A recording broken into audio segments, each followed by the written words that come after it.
लेखक है विनय सुल्तान और सुमित सिंह। कबूतरबाज या कैमरे की तरफ देखिए, सभी कैमरे की तरफ देखिए। सर कैमरे की तरफ देखिए। ऐसे विरल विषयों पर हिंदी में बहुत कम लिखा जाता है। अलग अलग शहरों में कबूतरबाजियां होती हैं, खासतौर से हिंदुस्तान के पुराने शहरों में, लेकिन उस पर हिंदी में कुछ भी नहीं लिखा गया। ये शायद इस अलहदा विषय पर पहला उपन्यास होगा। इसके लिए लेखक को सुमित सिंह और विनय सुल्तान को बधाई दिया जाना चाहिए और माननीय सांसद पप्पू यादव जी का धन्यवाद कि उन्होंने इसका लोकार्पण किया। इंटरनेशनल गेम अब उपन्यासकार नवीन चौधरी जी इसका संचालन करेंगे।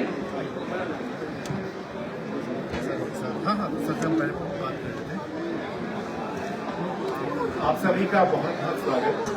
विनय हमारे छोटे भाई हैं, उनकी किताब आई है सुमित और विनय की। और सबसे अच्छी बात यह है कि हमारे साथ हमारे राज्य के सांसद यहाँ पर हैं पप्पू यादव जी, और एक लेखक भी हैं। आपकी आत्मकथा जो लोकार्पण काफी चर्चित रही।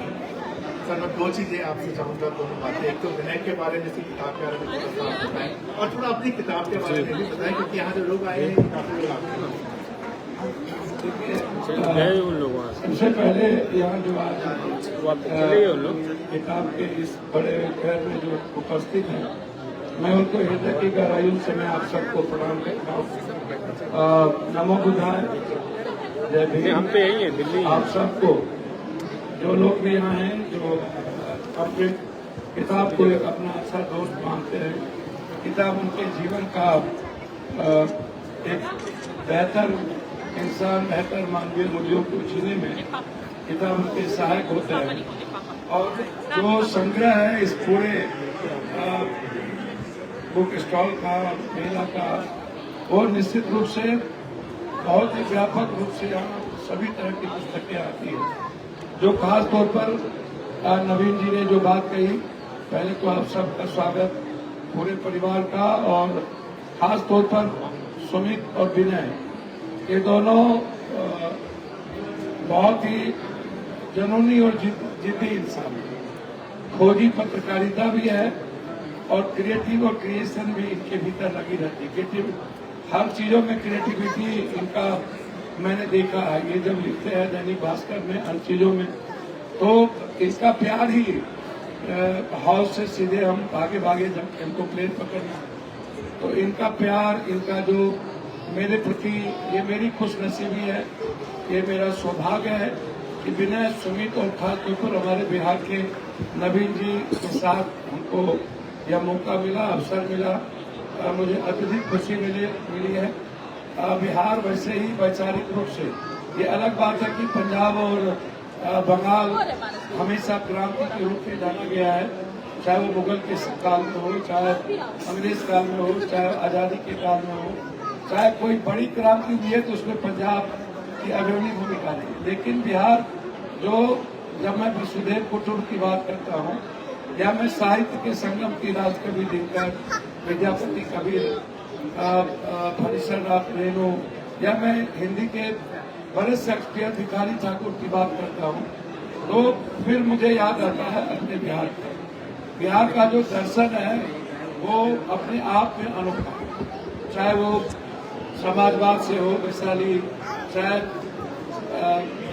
सीता के राम के संगम से हो, चाहे महाभारत के कर्ण की भूमिका से हो, चाहे दुनिया में जब विश्व के 3 बड़े विश्वविद्यालय होते थे, उसमें नालंदा और विक्रमशिला का सौभाग्य प्राप्त बिहार को ही। और आज जो बुद्ध का दर्शन है वो बिहार, और गुरु गोविंद का, या विश्वामित्र का, या शेरशाह सूरी का, या आप युवा सैनिक का, या वाल्मीकि जो जिसने रिकॉर्ड किया रामायण, तो वो बिहार की जो हिस्टोरिकल, आध्यात्मिक, सामाजिक, वैचारिक जो संग्रह है, या जो मानवीय मूल्य है, या एक जो उसमें आप देखिएगा दुनिया में सभी जगह आत्महत्या का रेट है, बिहार में लोग आत्महत्या नहीं करते क्योंकि वो जीना चाहता, वो कुछ करना चाहता। चाहे उसकी मजदूरी को देखिए, किसी को भी देखिए, तो बिहार की जो सीखने की, पढ़ने की है, वो बिल्कुल डिफरेंट। तो मैं बधाई देता हूँ विनय जी को। ये बहुत पहले कबूतरबाज गेम्स के रूप में लोग खेले। आपने शायद किसी पिता और बच्चे के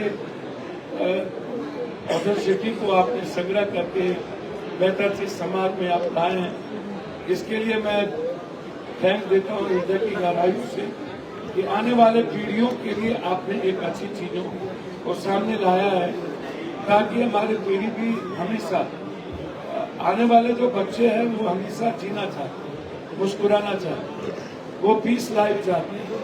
वो वर्तमान में जो लाइफ है, पीस है, वो इकोनॉमी से जुड़ा। लोग माइंड जो है उनका बिल्कुल इकोनॉमी के साथ जुड़ गया है। भौतिक युग में हम आ चुके हैं, तो किताब के दर्शन से बहुत दूर जाते हैं, स्पिरिचुअलिज्म से भी बहुत दूर जाते हैं, न्यू ह्यूमनिज्म से भी बहुत दूर जाते हैं, मॉडर्निज्म से भी बहुत दूर जाते हैं। तो हमारा जो न्यू ह्यूमनिस्टिक थॉट था, जो आया है नव मानवतावादी सोच, जो आनंद बाग की सबसे बड़ी फिलॉसफी है, तो उस सोच के साथ आप जो दर्शन ला रहे हैं, आपको बधाई। मैं चाहूंगा कि आपके इस और हमारे जो लाइफ पृथ्वी ध्रुवपात के पृथ्वी और एक वर्ल्ड का जो जेल कॉन्सेप्ट था, उसको मैंने 2 बुक्स लिखे। तीसरा बुक्स मैंने जी का है, तो 2 बुक्स मैंने लिखे हैं, वो खुद पर और खुद को जो मैंने समझा। तो इसीलिए कबूतरबाग मुझे लगता है कि एक आने वाले समय में हमारे बच्चों के लिए, हमारे भविष्य के लिए उपयोगी होगा।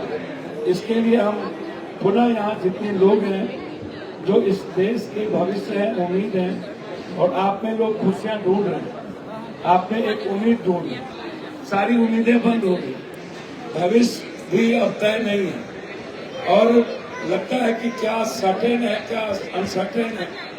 तो हमारे जो देश में जो आज चल रहा है, अभी जो अमेरिका ने मेरे देश के साथ किया है, आजाद हिंदुस्तान के बाद दुनिया में शायद आज तक ऐसी घटना नहीं घटी। जो हमारी बच्चियों के साथ 10 दिनों से रख के जंजीरों के साथ बांधा गया, वर्ल्ड के हिस्ट्री में ये सबसे बड़ी घटना। दुनिया में इतना अनरेस्पेक्ट अभी भारत का, सुभाष चंद्र बोस को याद कीजिए, गांधी को याद कीजिए, आप पटेल को, नेहरू को से लेके अटल तक, इंदिरा गांधी से लेके मनमोहन सिंह जी की इकोनॉमी तक, तो आप गर्वान्वित महसूस करेंगे। लेकिन आज जो हालात है, उस परिस्थितियों में हम इस बुक स्टॉल में आके मुझे अच्छा महसूस हुआ। आप सबको दिल की गहराइयों से मैं प्रणाम करता हूं और मुझे उम्मीद है, मैं ईश्वर से प्रे जरूर करूंगा कि आप हमेशा अपने परिवार के साथ एक अच्छी लाइफ, एक पीस लाइफ, इकोनॉमी आपकी सस्टेन रहे, आप इकोनॉमी के रूप में आप हमेशा बढ़ते रहें। और बुक्स को जब भी आप डिप्रेस में जाएं, जब भी आपको लगे कि आप बिल्कुल अकेला है, तो बुक्स को अपना दोस्त बनाने का प्रयास करें। आप निश्चित रूप से मुस्कुराना भी सीख जाएंगे, जीना भी सीख जाएंगे। बहुत बहुत आप सबको धन्यवाद।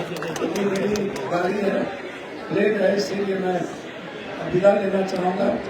और जो पहले यहाँ है, माँ यहाँ है, मैं उनका भी आभार, अभिवादन, अभिनंदन पुनः एक बार अपने दोनों विनय और सुमित को दिल की गहराइयों से धन्यवाद देता हूँ कि आप इसी तरह खोजी पत्रकारिता में रहें, सच के साथ रहें, झूठ की कभी सहारा न लें, गलत को गलत कहें, गलत को मिटाने की ताकत वैचारिक से कलम से रखें। आप यदि प्रॉब्लम में हो तो कलम कभी प्रॉब्लम में नहीं, तो आपकी यदि कलम बोलेगी तो याद रखिएगा गलत सुना। मैं उम्मीद करूंगा कि आपकी पहचान अलग हो, बेबाकी से हो, साफ गोई हो, सच्चाई के साथ हो और ह्यूमन बीइंग के लिए हो, इंसान की प्राथमिकता हो, इंसान को भगवान के रूप में देखिए। 144 साल के बाद खाली गंगा स्नान मत करिए, मिलेंगे 144 साल में हर 12 साल के बाद कौन करते। गंगा स्नान करना हो तो गरीबों के भीतर गंगा स्नान कीजिए, उससे अच्छा गंगा स्नान धरती पर। धन्यवाद।